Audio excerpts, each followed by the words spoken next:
This video provides a walkthrough of the essential components of our website's simulation of the central limit theorem. From the main menu, the central limit theorem is the second option here. The page begins with an introduction to this important property, which states that the distribution of the sample mean x-bar will be approximately normal for sufficiently large samples. One nice thing this simulation will show is that the sample size does not even have to be very large at all for that distribution to start to appear bell-shaped. The user can choose from 5 different population distributions. 2 of these are symmetric, and 3 of these, the exponential, chi-squared, and mystery distribution, are asymmetric. The mystery distribution here is a particularly funky looking bimodal distribution. I'm going to click on this mystery distribution to do this walkthrough. What you'll see here is a population of 2,000 alien heights, which we say are from the planet's data.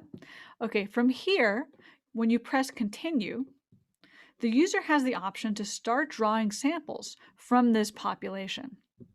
Let's start to choose some. So if I, for example, start to take a sample of size 20 and I press the sample button, we'll see the 20 observations in this sample here plotted in orange. The members of this sample will be highlighted in blue in this table of all the population observations. And we'll also be able to see a preview of what we're going to see down below. Here's the location of the sample mean, which is a little bit above 70, but the population mean is about 68.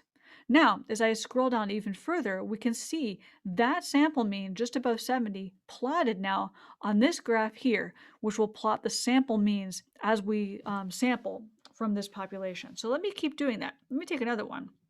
If I press the sample button, now we have these 20 observations highlighted in orange, and that sample mean is plotted here. You see that it's right about below 70, and there it is. And so I could keep clicking on this button, as fast as I could. And our question is, well, if I kept clicking and I gathered more and more samples of size 20, what would this distribution of those sample means actually look like? Well, we can have the computer essentially click for us. If I enter here a sample size of 20 as I did below, and I enter a number of replications, essentially a number of clicks, we can see. Let's try 1,000 replications of samples of size 20.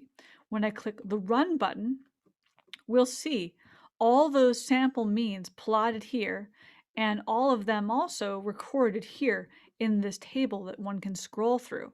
Now, what you can see that's pretty cool is even from this very weird population of aliens from the planet's data, this already starts to look bell-shaped. It starts to have that central tendency where they're all bunching up approximately at the location of the population mean, which was 68.04.